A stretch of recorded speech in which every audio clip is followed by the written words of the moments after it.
in the hearts of men, my children. The Shadow knows. In the Twilight Zone. Yes, my children, a crossover between an anthology series and a pulp hero. How can such a thing be accomplished? Well, the thing to remember is that the Twilight Zone had certain kinds of stories it enjoyed doing.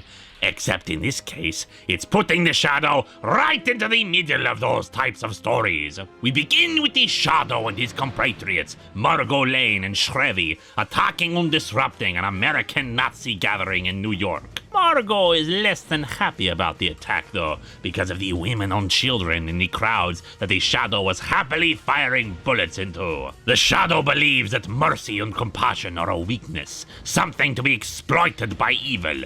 But an explosion that rocks his vehicle soon changes things. The Shadow wakes up in his sanctum.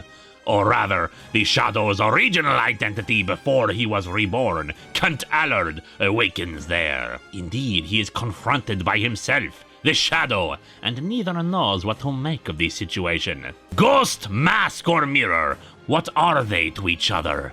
Allard goes to talk to Margot, hoping to find some clarity or vision about these strange events. However, the conversation is interrupted by the arrival of Shiwan Khan, who gets into a fist fight with Allard. The two tumble over the balcony of Margot's apartment, and the Shadow finds himself waking up again with a very unfamiliar mask on.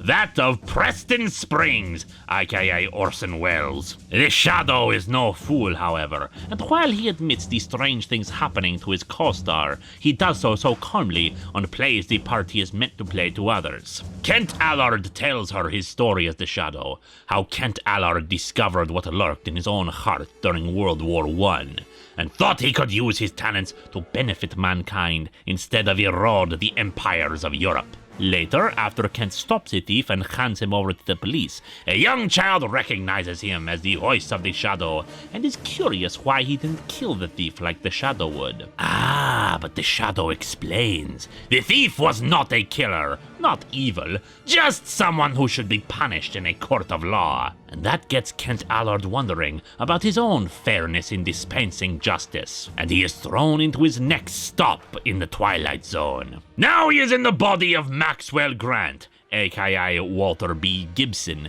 and is set to adapt the narrator of Detective Story Hour into a fully fledged character for his own magazine. His alter ego, the Shadow who came out from Kent Allard, encourages him to treat all of this as a falsehood, to use his talents to escape this illusion, only for him to get sucked down into a typewriter and confronted by justice herself when he makes this attempt. His entire experience is to teach him a lesson, a reminder that justice cannot be reckless. Justice requires mercy, and justice can find you anywhere. Maxwell Grant, meanwhile, awakens again at the typewriter to come up with some new ideas for this character, while the real Shadow finally awakens again inside the American Nazi camp. The Nazis intend to execute him and film said execution as a demonstration of their strength. They leave him alone with one Nazi guard, a young man whom the Shadow is able to hypnotize into helping him. However, given the boy's age, he is curious why he became a Nazi. He admits that he believes that Jewish people ruined his life, and the Nazis gave him honor and acceptance. Once they free Margot and Shrevey,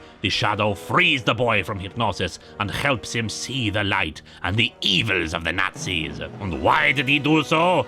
Because the experience has reminded him of his need for compassion and understanding, especially among people who may not have evil in their hearts. Unfortunately, those Nazis who do have such evil are only too happy to gun down the boy after he helps our heroes escape. But of course, the Shadow knows, and he knows how to dispense justice for that boy. But even with that boy's death, the Twilight Zone reminded him that when one chooses to do as the Shadow has done, become a masked man, he can unintentionally cover up more than his vice. He covers up his humanity.